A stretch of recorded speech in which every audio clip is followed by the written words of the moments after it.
मैंने सहनशीलता के अभाव में बढ़ती घटनाओं के ऊपर कुछ पंक्तियाँ बनाई हैं। मेरी पंक्तियाँ आप तक। मानव की इच्छाओं का हो रहा निरंतर ह्रास, मानव की इच्छाओं का हो रहा निरंतर ह्रास। मानव अपने जीवन को नहीं समझ रहा खास, मानव अपने जीवन को नहीं समझ रहा खास। यदि हो रही है जीवन में थोड़ी सी परेशानी, यदि हो रही है जीवन में थोड़ी सी परेशानी, तो कर रहा है जीवन से जाने की मनमानी, तो कर रहा है जीवन से जाने की मनमानी।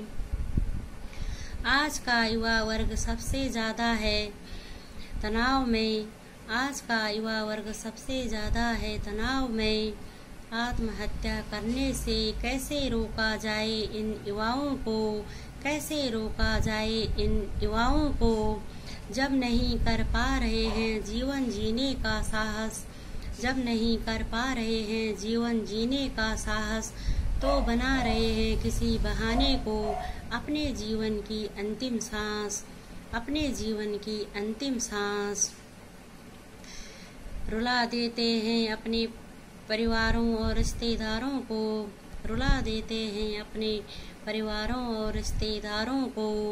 कैसे तोड़ा जाए इन दीवारों को, कैसे तोड़ा जाए इन दीवारों को। समझ नहीं पा रहे हैं जीवन जीने की कलाओं को, समझ नहीं पा रहे हैं जीवन जीने की कलाओं को। तार तार कर जा रहे हैं माता पिता की भावनाओं को, माता पिता की भावनाओं को।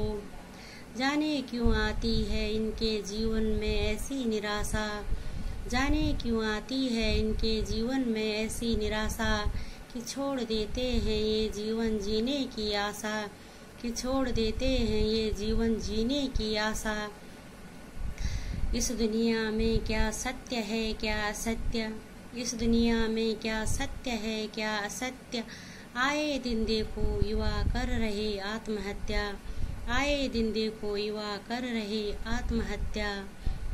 क्या गुजरती होगी माता पिता के जीवन पर, क्या गुजरती होगी माता पिता के जीवन पर, जब युवा बेटा चढ़ जाता है फांसी के फंदे पर, जब युवा बेटा चढ़ जाता है फांसी के फंदे पर। मानव की इच्छाओं का हो रहा निरंतर ह्रास, मानव की इच्छाओं का हो रहा निरंतर ह्रास। मानव अपने जीवन को नहीं समझ रहा खास, नहीं समझ रहा है खास। ईश्वर की करते हैं हम सभी भक्ति, ईश्वर की करते हैं हम सभी भक्ति। मैं ईश्वर से प्रार्थना करती हूँ कि हे ईश्वर इन युवाओं को दो सहन शक्ति, इन युवाओं को दो सहन शक्ति।